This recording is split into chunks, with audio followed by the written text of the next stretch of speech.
Hello, my name is Cassandra Coleman with Texas AgriLife Extension Service, and I've got a meal for you that you can have for dinner tonight. So what we have here is Southwest Bean Burritos. It's actually a vegetarian dish, and you can modify it to make it fit what you want. It doesn't take very long to make at all. It's a great dish. I have 1 cup of cheese as the ingredients, 1/4 cup of onion, a small can of corn, a can of black beans. This is about 8.75 ounces. This is about 15 ounces. Some cilantro, half a teaspoon of garlic. Again, I like to add stuff to my garlic, so you can add more to it if you would like. Cilantro is optional, and so is the jalapeno. This is about a whole jalapeno that's seeded, but you can also do half if you want. A cup of tomatoes chopped, avocado, which is very high in potassium, so that's great. 1 1/2 tablespoons of garlic, and that's something you could cut down also if you would like, and 1 tablespoon of olive oil. And for this one we're going to actually prepare it for 4 people, so we'll have 4 whole wheat tortillas. I would like to talk about the ingredients in a minute too. These are all vegetables as you see, but if you're a vegetarian and you would like to make it to where it's totally vegetarian, you don't want to have the cheese, you could delete the cheese from it, or you can go with the low-fat cheese. So that's one way that you could cut back in calories. But as you see, it's all healthy ingredients. You have a lot of vitamins, a lot of fiber here. One other little pointer is when you open your cans, you want to make sure you clean the top of the can first so bacteria doesn't go into it or any dirt.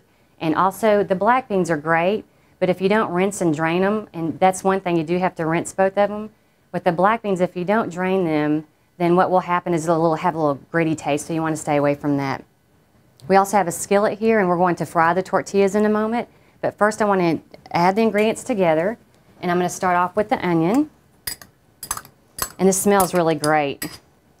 And I like the red onion because the red onion has a lot of color to it, but you could use yellow or white. But I like the red or the purple because it shows up better. Some corn, and I chose sweet corn, so that way I'd give it a little bit of a sweeter flavor. Black beans. If you don't like black beans, or I had a friend, she had never had black beans before, you can add pinto beans to it to kind of add a little bit to it. I like to have a lot of color in it. Cilantro. Cilantro tickles me because I've noticed the people that like cilantro really, really love it. Dishes that I make, I can't put enough cilantro in, but the people that don't like cilantro don't even want any of it in there. So again, this is an optional ingredient. Then we have the garlic powder, the jalapeno. And I like my stuff hot, so I did add the jalapeno today, but you could delete that. I like recipes that you can make your own, and these are recipes that you could do that with. You could delete an ingredient, add a different one, do an exchange. This is something that you could do that with it. Same kind of thing, make it your own. Avocado, I love avocado. If you look, it's really a pretty dish to look at. So I'm just going to mix all these ingredients together, so that way that garlic powder will dissolve. And as you see, this is and you can eat this just like it is as a little salad if you want, but we're going to do something fun with it in a moment. I'm going to turn the skillet on to where it's on high heat, medium high. I'm going to add the olive oil.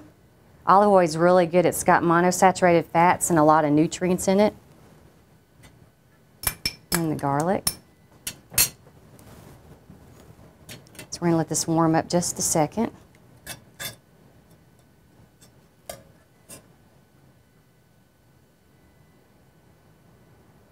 Get nice and warm. And you want the skillet to be hot, because if it's not, what it'll do is the tortillas are whole wheat, and any tortillas will do that. So if you don't like whole wheat and you put them in there, it will absorb that oil and it'll take up all the oil, so when you try to fry the rest of them, it won't taste very good. Your first one will be really, really greasy. So what you want to do is you want to take your whole wheat flour tortilla and you place it inside the skillet, and you'll hear a little bit of sizzling. That's a good thing. And you want to let it warm up. So it's okay just to stand there and let it warm for a second. You're going to warm both sides, and then also when you warm it, you'll notice that, like with the regular tortilla, it's a little, if I were to bend this right now, it would crack. That's where that olive oil, it really helps. It softens the tortilla, so that way when you bend it to make your burrito, it'll be pliable. And it smells so great. I wish you could be here to enjoy this with me. And when you put that cheese on top, when it's nice and toasted, it'll just kind of melt right into it. It'll be delicious. The nice thing about this also is you can not only serve it as a dinner, but you could use it as a party snack. You can literally cut this tortilla in half and serve it as a little appetizer, have family and friends over. And the greatest part is, since there's no meat in it, I know sometimes when you have guests over, you're not sure what kind of meat that they like. There's no meat in this, so therefore it kind of appeals to everyone. And if you notice, it starts to get like a really soft look. It's getting toasty on the edges. And once it looks like that, you want to go ahead and transfer it to the plate. Place that cheese in there, on there, so it'll be nice and melted. And this part, you could add as much cheese as you want, or just a little bit. I'm just going to do a little bit more because I like a lot of cheese. Okay. Take your mixed ingredients. And again, you could serve this just like it is as a salsa. You could substitute items to make it fit your own. The key to making a burrito really is to put it on the edge, because if you don't put it on the edge, what will happen is when you try to roll it up, the ingredients will fall out. So what you want to do is just turn the edges simply like that. It's real simple. You'll have stuff fall out, that's okay. And you'll want to roll it. And then to help with keeping the ingredients together, you'll bring that back side up. You'll place your little toothpicks in there. And then at this point, you could transfer it to a dish. You can make these really large if you want, or you can make them small. So, like I said, you can cut it in half and make it an appetizer, or do it to where you just have one large burrito, and that's okay. I would serve this, I'd recommend serving this with tortilla soup. You could put a little light sour cream on there, some guacamole, salsa. You can make it into whatever you want. It's really easy. It takes about 20 minutes to make it. It's under $1.50 per serving when you're serving 6 people or 4 people, and when you serve 6, it's under $1. So it's inexpensive, it's easy. You can get the kids involved to help you with it. So it's just something that would be great for you to use for your meals, and I hope you try it out. Please remember, whenever you try these recipes out, we have plenty more. There's lots that are there that are nutritious and well-balanced and healthy for you. You can contact your county agent or the Texas AgriLife Extension Service to get more information. Thank you and have a great day.